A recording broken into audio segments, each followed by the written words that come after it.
Morning guys. So in this flipped video I'm going to teach you about the reading strategy summarising. When you summarise a story, it's like you have a buddy that comes to you and says, "Oh, I haven't read this story, tell me what it's about."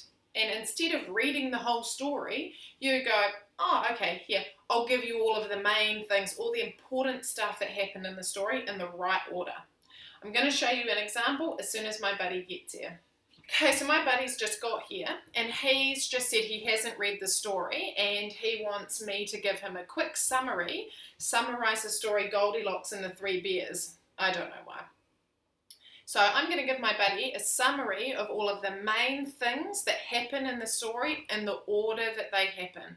I'm going to try really hard to include all of the important information and none of the stuff that he doesn't really need to know. So George, in Goldilocks and the Three Bears, it's a story about Goldilocks, who is a little girl.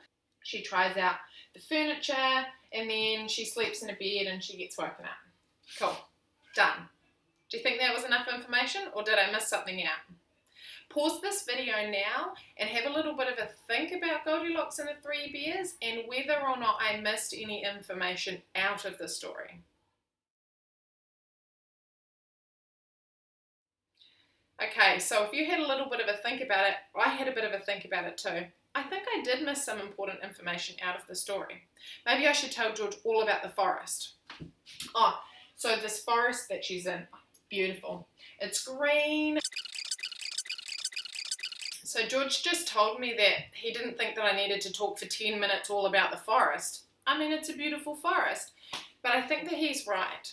When you're summarising a story, you need to make sure that the information that you include is really important to the story and there's some information that maybe you don't need to include. It's probably stuff like about how beautiful the forest is. That's not that important to the story. I think I've come up with a perfect summary for Goldilocks and the Three Bears and I'm going to tell it to George one more time. So, Goldilocks and the Three Bears is a story about a little girl called Goldilocks. She breaks into the Three Bears' house while nobody is home. First, she tries out the chairs and she decides that one is too hard, one is too soft, and one is just right, the little one, the baby bear's chair.